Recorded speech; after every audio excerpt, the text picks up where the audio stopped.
Thank you very much, Dennis. And first of all, very conscious that you seem to be running a little bit late, and I'll try to help you make up some time. But first, to say a big thank you to the Mikhail Ritchie Institute for giving me the opportunity to present. It's a real pleasure, a real pity, of course, not to be with you in person, but thank you for arranging this as a virtual conference. And secondly, also like to extend my thanks to Mike Thompson, who's on this panel with me. Mike is a colleague and a great mentor and supporter in some of the thinking that I'll be sharing with you, and has been encouraging me to put these thoughts around a sort of a new emerging paradigm of consumer marketing, and to share that with you at this symposium. So those of you who had a chance to read the abstract that I submitted will see that it was essentially proposing a fundamental shift in the way that we understand the role of marketing and brands if we want to move to an economy that is delivering more justice and equity and a positive impact on society and the planet. And as I've been developing my thinking further since submitting the abstract and looking towards a more fuller article, it's been kind of interesting to interrogate and investigate further the role of brands in our economies. And the Organization for Economic Cooperation and Development has, puts brands and classifies brands as intangible assets, along with other forms of intellectual property, technology, and human capital. And in some studies, particularly those undertaken by an organization called Brand Finance, we see that in advanced economies, about 80% of the market capitalization of organizations is in intangibles. And as a total proportion, or sort of to get a sense of the proportion of intangible assets in our modern economy, intangible assets have grown from 20 trillion in value to 50 trillion in the 15 years from 2001 to 2016. And in many countries, not just in the West, but also increasingly in China, the proportion of investments in intangibles versus is greater than investment in more classical forms of tangible assets. And some academic work by Octon and others has actually started to draw a correlation between the valuation of brands within an economy and their relationship between that and the rates of economic growth, and pointing to interesting positive correlations, particularly looking at some examples in Sweden, in the UK, and in the Netherlands, among others, where we start to see that brands are, as intangible assets, not only constituting high levels of market capitalization for individual companies, but contributing, in fact, to overall GDP and economic growth. And just last month, the Global Innovation Index, which is a platform between Brand Finance and the United Nations World Intellectual Property Organization, has started to show very clearly how a nation's brands are becoming critical drivers of economic growth. And I suppose to bring that back to the abstract I submitted, it helps us understand from a different perspective, perhaps, rather than the purely consummation transition. It helps us set this in the context of broader economics, and understanding that brands have a critical and foundational role to play increasingly in our modern advanced economies in the generation of GDP and in economic growth. And so if we see brands as interesting tools to drive not only let's say, revenues and cash flows for organizations that may own them as assets, but also as tools for wider economic growth. The proposition that I'm really putting out there with the consummation thinking is to suggest that if we can retool these brands from not being just drivers of economic growth,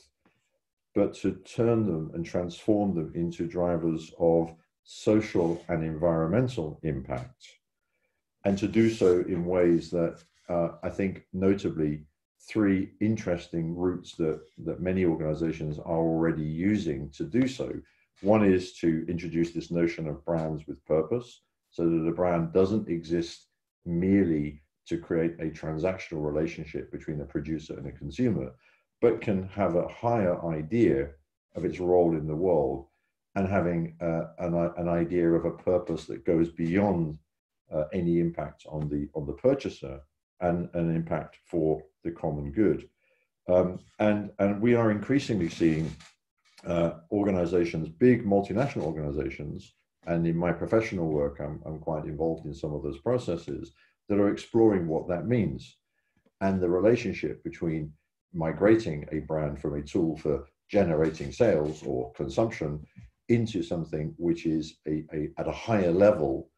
inspiring citizens, working for the common good, and delivering positive social and environmental impacts. And you'll also have seen in the abstract that I point to some examples of organizations such as Unilever that also report that when they start to pursue brands with purpose as a strategy in their marketing functions, they do in fact end up with brands that outperform, even on the normal financial metrics of brand performance, those brands that don't have a clear purpose for the common good. And so it's not just in the way that these brands are positioned and what they stand for, but it's also purpose has to be measured in terms of impact. And brand owners and marketing people are increasingly having to come up with impact frameworks to measure the tangible performance for the common good, whether that's social or environmental. And you'll have seen another example I shared with the coffee company Nespresso, which is actually measuring the impact that it has on disadvantaged communities of coffee producers around the world that may have been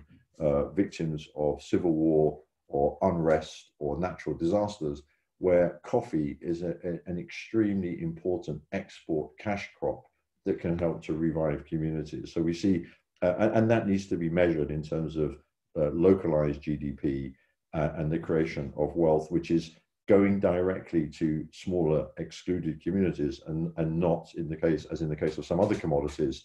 staying in at the higher elite echelons of a society. And the last thing I think, which I've noted,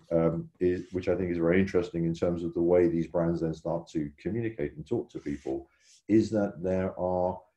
differences between narratives of fear and narratives of hope. And I'm starting to see in terms of the way that these brands work with communications consultancies, a shift from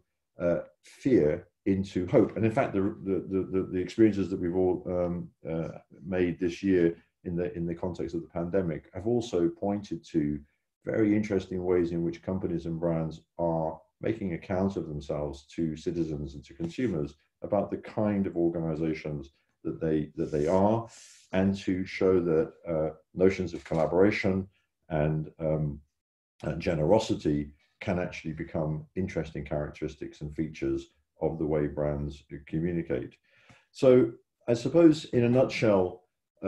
as someone who is formerly academically at least a linguist, I'm very interested and fascinated by the meaning and the derivation of words. And you'll have seen again in the abstract that as someone who'd also been in consumer marketing, I was never completely satisfied with being associated with the notion of consume and consumption, particularly when you look it up in the dictionary and realize that basically it means wreaking havoc generally. Not a good thing, and not a way of feeling particularly fulfilled professionally. The joy of the English language, at least, is that we have such a rich vocabulary, and it's not very far in the dictionary from consume to consummate. And the notion of consummation, of course, is not one of destruction, but one of bringing to completion and bringing to a state of perfection. And so the next big challenge, I think, to the marketing community, but also to the academic community, is to come together to help us understand how we can find the sources of inspiration to shift these brand tools that are such important economic drivers from a paradigm of consumption into one of consummation. And one of the things that I think that certainly Mike on this panel and I have been discussing is how we can work with academic institutions and also particularly the business schools to enrich the narrative around marketing and the commercial use of brands and value creation to be one that is additionally inspired by narratives of consummation or sources of content around consummation. So particularly interested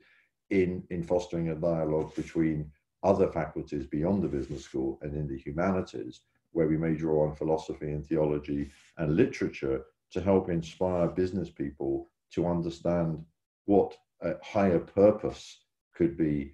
not only in their businesses, but also in the way that their brands engage with citizens in broader society. So that is something I think I'm personally quite at the early stages of that. Mike and I have been doing some initial exploration of that with the Durham University Business School. So watch this space, and if that is something which is interesting, I'd be really delighted to hear from you as we go further with that work. Thank you, Dennis. Thank you, Dean. That's very, very interesting. But I will withhold comment for now. I think that's it brings a whole refreshing angle to what we're trying to do here, I hope. Okay, so we move on to your friend and colleague, Mike Thompson. Are you there?